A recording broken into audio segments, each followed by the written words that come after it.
Fiquem atentos. Um abraço e até a próxima. Informe do Trabalhador. Oferecimento Sindipetro NF. A Radmed, mais uma vez, é pioneira e já realiza a ressonância magnética multiparamétrica de próstata, o que há de mais moderno em exames de próstata. Exame não invasivo, rápido e confortável. A técnica mais avançada e eficaz de detectar e avaliar o câncer ou qualquer outro problema na próstata, assim como indicar o tratamento mais adequado. Radmed, sempre à frente.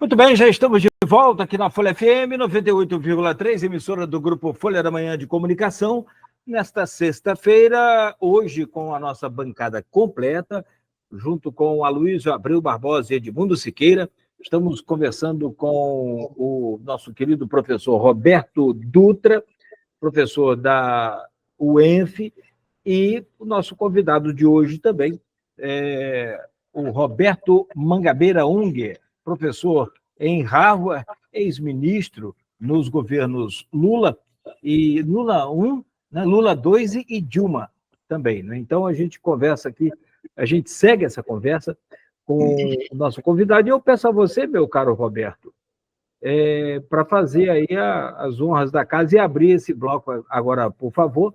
A gente volta com o Folha no Ar, que tem um oferecimento de Proteus, Unimed Campos, Laboratório Plínio Bacelar, Vacina Plínio Bacelar e o apoio de Radmed. Roberto, por favor. Roberto, Roberto de Campos, né? Não é o... Por favor. Vamos tratar agora, Mangabeira, do tema da base social de um projeto como o senhor desenha para o Brasil, produtivista e includente. Né? Nos últimos 40 anos no Brasil, né, as principais transformações em termos da base social são a emergência de classes populares e médias evangélicas, que já comandam o imaginário popular e religioso das massas, né? Em torno de valores como a transformação pessoal, a melhoria de vida e o esforço pessoal como algo que importa para a melhoria de vida, e uma classe empresarial ligada ao agronegócio, sobretudo no Brasil Central, que é o único setor, praticamente, que nos últimos 40 anos aumentou a produtividade, como o senhor diz, paga a conta do consumo urbano. Né? No entanto, a esquerda, e em grande medida também a direita, tem uma dificuldade muito grande de ver o potencial que esses dois setores podem ter para a construção de um Brasil produtivo e includente. Né? A esquerda chama os evangélicos, muitas vezes, de fascistas, tem uma dificuldade enorme. Quando dialoga na cozinha, mas não tem coragem de aparecer com os evangélicos na sala. Quando dialoga, na verdade, é para manipular, para instrumentalizar. Não é diferente com a direita. Como que esses dois setores, né, podem ser mobilizados num projeto político de transformação nacional? É um dificílimo problema, não é, Roberto? É um grande desafio para o país. Nós temos agora mais ou menos 1/3 da nação, esse novo Brasil. Esse novo Brasil evangélico, montado sobretudo no agro. Ainda que não mora e trabalha no agro, é o agro que está por trás disso. Então, esse é um Brasil em que há o culto da autoconstrução e há uma importação direta do que eu chamaria a religião americana. A religião americana não é o cristianismo tradicional, nem o humanismo secular, que é uma secularização do cristianismo. São as religiões que os americanos inventaram, como os Mormons, Testemunhas de Jeová, Adventistas do Sétimo Dia. Não é que essas religiões são presentes no Brasil, as religiões americanas, mas a fórmula de construção dessas religiões evangélicas e neopentecostais no Brasil é a fórmula americana, ainda que não sejam exatamente as igrejas deles que sejam reproduzidas aqui. Nós temos que ir ao encontro desse Brasil, nós temos que compreendê-lo, que dialogar com ele. Qual é o tema teológico central ali? É a ideia de que o indivíduo não apenas comunga com Deus, o indivíduo é Deus. O indivíduo participa diretamente da vida interna de Deus. E a expressão secular disso é a ideia do indivíduo que não depende de ninguém, que é um pequeno Napoleão que coloca a coroa na própria cabeça. E essa religião americana, que inspirou, que está inspirando agora um terço da nação, e amanhã pode ser maioria, ela tem duas grandes máculas. Então, merece crítica. Uma mácula é uma visão errada da relação entre autoconstrução e solidariedade.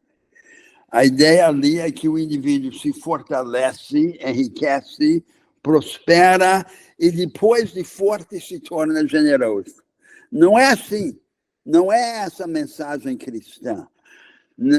Os temas centrais do cristianismo são o tema do amor e o tema do infinito. O indivíduo há uma imagem teomórfica do homem, além da imagem antropomórfica de Deus. O indivíduo transcende todas as determinações concretas de sua existência. E o amor é o princípio organizador. A solidariedade não é uma afterthought, não é algo que vem depois. A solidariedade é parte da autoconstrução. A segunda mácula é a mácula da idolatria institucional.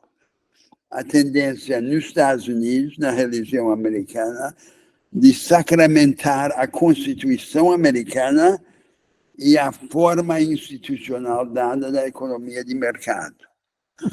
A idolatria constitucional é uma heresia para o cristão. O cristão não pode aceitar isso. Para o cristão, todas as fórmulas institucionais são pó aos olhos de Deus. Então, eu acho que nós temos que entrar em diálogo com esse Brasil, mas não é para nos render ao ideário deles. É para começar essa discussão, que é uma discussão não só política, mas também teológica e moral, dado que há também, do outro lado do catolicismo tradicional, uma grande mácula. Qual é a ideia moral que foi predominante na cultura tradicional do Brasil? A ideia moral foi a combinação nas mesmas relações sociais de troca, prepotência e afeto. A sentimentalização das trocas desiguais. Essa foi, no passado, a ideologia moral do Brasil. Era a ideologia da escravatura. A ideologia da escravatura é: nós somos uma grande família feliz. Então, nós temos dois erros, duas heresias no catolicismo conservador e tradicional e nessa religião americana.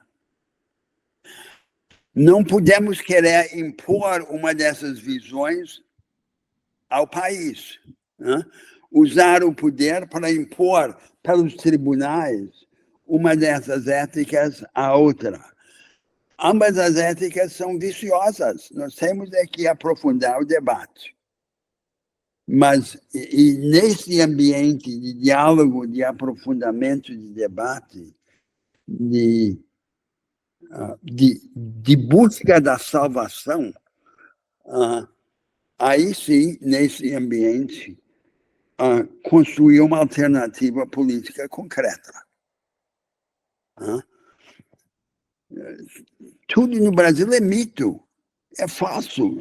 Tivemos no poder Bolsonaro, representando a direita, e era importante que a direita tivesse uma voz, uma representação política. Ela estava órfã de representação política.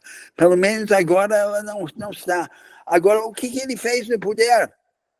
Ele não fez o que seria óbvio para uma política de direita, que é a promoção de um capitalismo popular, um capitalismo dos pequenos burgueses, dos pequenos empreendedores, dos emergentes, dos batalhadores. Não fez nada disso. Entregou a condução da economia a um representante do rentismo financeiro e usou as sobras do dinheiro para pagar os pobres. O rentismo social tomou os programas de bolsas de Lula e disse: eu vou dobrar o que Lula deu, eu vou dar o dobro. Como Perón. Isso é que aconteceu. Então, isso não é direita. Não é direita séria. E o que Lula fez? Nada. Nenhum projeto produtivista encontrou um país em que o aparato produtivo estava violentamente primarizado, uma primarização acompanhada pela financiarização. Né? Quem manda na economia brasileira são os banqueiros. Lula garante os lucros astronômicos dos banqueiros e distribui as sobras para o povão. Isso é esquerda? Isso não é esquerda, assim como a política de Bolsonaro não é direita. Então, essa realidade, tudo mentira, tudo fantasia, tudo impostura.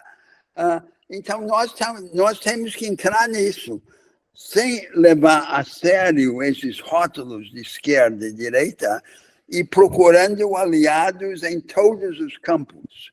Esse é o único caminho possível.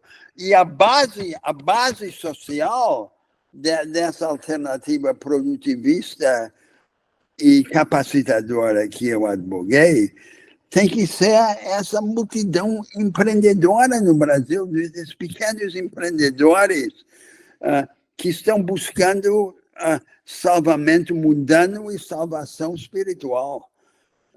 Estão tentando se levantar por si mesmos. Né? Nós temos, então, que atacar os seus equívocos, as suas heresias, mas, entre eles, buscar os nossos aliados. É difícil? Claro que é. É dificílimo isso. E qualquer observador frio do ambiente político teria que dizer é muito improvável que consiga. Mas é isso que nós temos que fazer para levar o Brasil ao primeiro plano do mundo, para engrandecê-lo, para engrandecer os brasileiros. Essa tem que ser a nossa mensagem. Ministro, o Roberto abriu o bloco falando da questão religiosa. Sendo o Roberto sociólogo, não vou ser eu que vou tentar fazer uma metáfora com Max Weber, né? A ética protestante, como é que o senhor vê a influência que houve do calvinismo ali no capitalismo europeu, né? E como você vê hoje no Brasil. Mas eu queria engatar essa questão numa outra, se o senhor me permite. A gente entrevistou o Ciro Gomes, porque o senhor apoiou na última eleição presidencial, em setembro de 2021. E na outra ponta desse fundamentalismo religioso cristão, aparece o identitarismo, né? Eu perguntei a Ciro Gomes naquela oportunidade sobre como é que conciliar a pauta identitária com o avanço dos neopentecostais. Ele respondeu, abre aspas, Ciro Gomes. Eu perguntei como conciliar isso. Ele respondeu, abre aspas, vacinando o nosso povo dessa propaganda estrangeira que uma certa esquerda pouco lida e que não tem nada de esquerda, a não ser autorreferência e a goela muito barulhenta, mas absolutamente estéril e vazia, porque praticamente nenhum deles jamais deu um dia de serviço à humanidade. Ele estava se referindo a essa esquerda identitária. O senhor também é crítico a ela. Que ponte o senhor faz entre os pentecostais e os identitários e como conciliar ambos no projeto do país? Entre os identitários e os... Não há conciliação possível, não? Porque são ambos errados. É uma terceira posição que nós temos que defender. A política identitária, em primeiro lugar, é uma política fantasiosa. Ela é a negação de uma realidade básica do povo brasileiro, que é a realidade da miscigenação. E joga fora essa enorme vantagem que nós temos, importando o miliário dos Estados Unidos. Veja, por exemplo, as políticas chamadas de cotas, que descrevem as políticas de ação afirmativas. Nos Estados Unidos, o termo cota é proibido. É um termo anátema. Aqui, os defensores dessas políticas abertamente as descrevem como uma política de cotas. É a divisão do povo brasileiro. Quando tudo que teríamos que fazer é o oposto. A nossa realidade básica é o sincretismo racial, o sincretismo filosófico, programático. No Brasil, o sincretismo, a mistura de tudo com tudo, é ao mesmo tempo a solução, o problema e a solução. Então, nós não podemos negar isso. Isso é a nossa grande força. Então, temos que rejeitar essa ideia de uma política identitária das minorias. A política identitária das minorias, por sua vez, provoca a política identitária da maioria, que é a política da direita. E que, então, é uma política revanchista, vingativa, que responde às pretensões identitárias, impondo a ditadura da maioria branca. Isso é o resultado disso. Vamos tirar isso desse caminho. A forma correta era desenvolver uma solução que o Brasil estava começando a ter quando foi abortada pela importação da ideologia americana. A solução é o seguinte: a discriminação racial individualizada é crime e será sancionada. Mas a promoção coletiva dos excluídos e desavantajados exige soluções estruturais para resolver um problema estrutural. E o fator determinante não é o fator racial, é o fator de classe. Se você promover no Brasil uma política de defesa dos pobres, automaticamente você vai defender os negros. Quem é que está nas cadeias brasileiras? A grande maioria é pobre e negra. Então, essa é a doutrina brasileira que nós estávamos começando a desenvolver quando houve essa interrupção violenta provocada pela influência do colonialismo mental.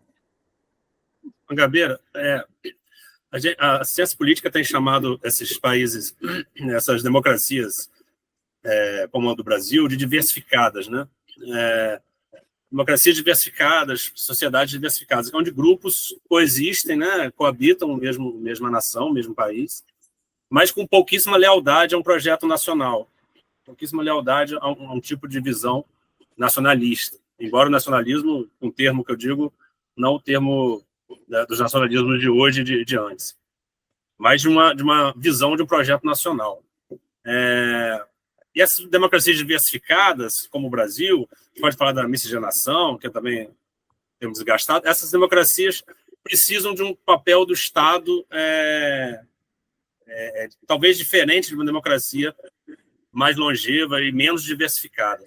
E aí são duas questões. Qual é o papel do Estado numa democracia diversificada e como trazer esses grupos que coabitam, como relacionar a questão do patriotismo? Qual seria o patriotismo? O povo brasileiro já optou pela ideia da nação, né?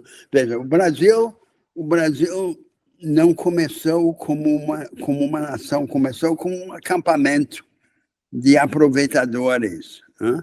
Então, uma atitude instrumental, predatória em relação à natureza, extrema hierarquia social, separando os brasileiros uns dos outros, e um fator que não é pouco compreendido no Brasil, que é esse fator da guerra. Na história moderna, em geral, a nação foi sempre um projeto das elites. Não foi um projeto do povo. As elites na Alemanha, na Grã-Bretanha, na França, é que tiveram a ideia da nação e usavam as guerras para promover essa ideia.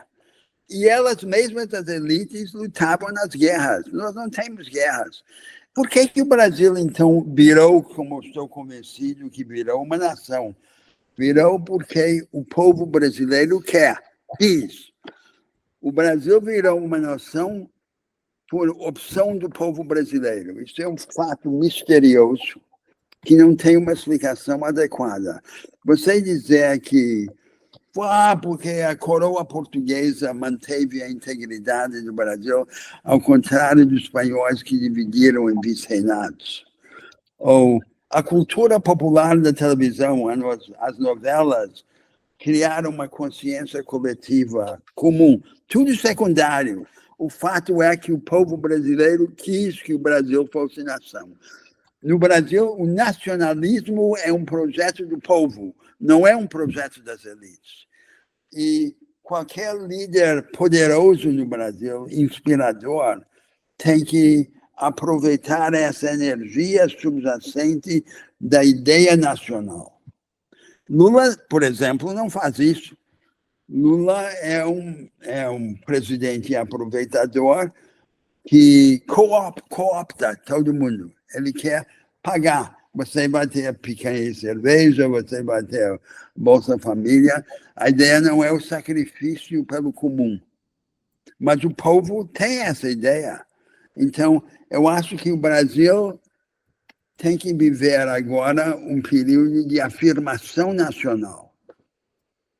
E tem que vivificar essa disposição do nosso povo de abraçar o projeto nacional, de entusiasmar-se pelo Brasil. Nogueira, seu áudio. Peraí, desculpa. Deixa, então, rapidamente, mais uma vez, professor, ministro, a gente fazer essa pausa aqui, ligeira, rápida, do Folha no Ar, e logo a seguir a gente volta para fazer o fechamento, então. E aí também, acho que quem está nos acompanhando aí pelo rádio... E discutir política, talvez, não? Sim, claro. A questão da economia regional, do desenvolvimento regional, que é muito caro aqui a gente, né? Porque tem aquele desenvolvimento nacional, tem o desenvolvimento... E da sucessão presidencial. Nós vamos ter uma eleição em 26 e vamos ter que organizar uma saída. Sim, e que, na minha opinião, humilde aqui, mas, na minha opinião, passa bastante por essa eleição agora de 51 dias adiante, que é a de 6 de outubro. Mas eu peço ao senhor só um instante para a gente analisar isso tudo, para a gente contar com essa análise aí do senhor e, rapidamente, essa pausa aqui do Folha no Ar, hoje com o Mangabeira Unger, ao vivo aqui com a gente, junto com o Roberto Dutra, com o Aloysio Siqueira, com o Aloysio Abreu Barbosa, com o Edmundo Siqueira. Estou botando você mais rico aí, ô Edmundo. Tá vendo? Bom, é rápido, então. É isso aí. Depois vou ter que acertar com o Aloysio. Bom. Aloysio Siqueira, né? Aloysio Siqueira. Rodrigues. Boa. Obrigado. Tá bom também. Então, rapidamente aqui, com essa pausa, com esse intervalo, e a seguir, né, você continue ligado aqui na Folha FM. Esporte para falar e navegar pelo mundo como se estivesse no Brasil? É ter o maior conteúdo para assistir seus filmes e séries preferidos em todas as telas? Então vem para Claro. Acesse claro.com.br.